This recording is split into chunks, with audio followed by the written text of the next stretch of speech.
ఈరోజు రాజశేఖర రెడ్డి గారి కుటుంబం చీలింది అంటే అది చేతులారా చేసుకున్నది జగనన్న గారు.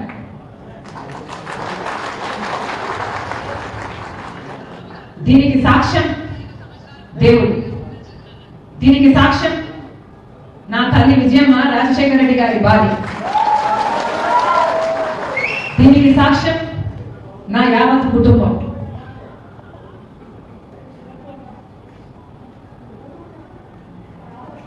జగన్మోహన్ రెడ్డి గారి పార్టీ ఇబ్బందుల్లో ఉంటే 18 మంది ఎమ్మెల్యేలు ఆ రోజు రాజీనామాలు చేసి జగనన్న వైపు నిలబడితే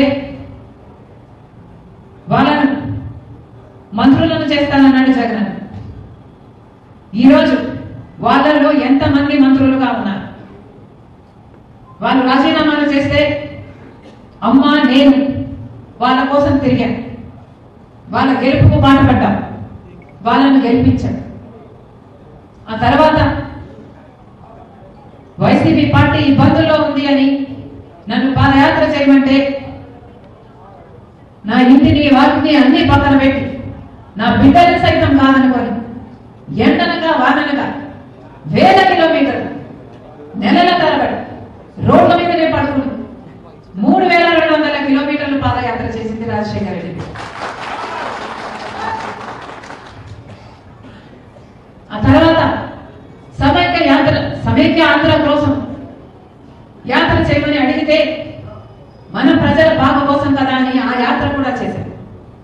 తెలంగాణలో ఓదార్పు యాత్ర, రాజశేఖర రెడ్డి గారు చనిపోయిన కుటుంబాలను పరామర్శించడం, అది కూడా చేశారు.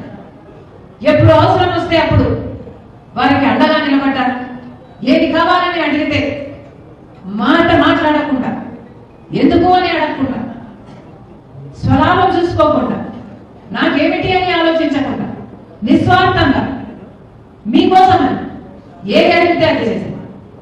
ఆఖరికి మొన్న ఎన్నికలు బాయ్ బాయ్ బాబు అనే క్యాంపెయిన్, అసలు ఇది దేశంలోనే మోస్ట్ సక్సెస్ఫుల్ క్యాంపెయిన్ ఆ ఎలక్షన్. మీ గెలుపు కోసం ఊరూరు తిరిగి క్యాంపెయిన్ చేసి గెలిపించారు. జగన్మోహన్ రెడ్డి గారు ముఖ్యమంత్రి అయ్యారు. ముఖ్యమంత్రి అయిన రోజు నుంచి జగన్మోహన్ రెడ్డి గారు వేరే మనిషే మారిపోయారు. అయినా సరే నాకు వ్యక్తిగతంగా అన్యాయం చేసినా కూడా పర్వాలేదు, తాను మంచి ముఖ్యమంత్రి అయితే చాలు, రాజశేఖర రెడ్డి గారి పేరు నిలబెడితే చాలు, రాజశేఖర రెడ్డి గారి ఆశయాలను నిలబెడితే చాలు, ఆయన జోలికి వెళ్ళకూడదు అని, ఆయన నిజంగానే ప్రజలకు ఏం చేస్తాడు అని ఆశించారు. కానీ ఇప్పటికీ దాదాపు 5 సంవత్సరాలు చూశాను. రాజశేఖర రెడ్డి గారి ఆశయాలను నిలబెడతాడు అని జగన్మోహన్ రెడ్డి గారిని ముఖ్యమంత్రిని చేస్తే అసలు ఇప్పుడు రాజన్న రాజ్యం ఉందా లేదా?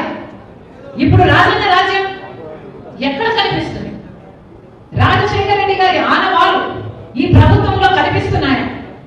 రాజశేఖర రెడ్డి ఆశయాలు ఈ ప్రభుత్వం నిలబెడుతుందా లేదా?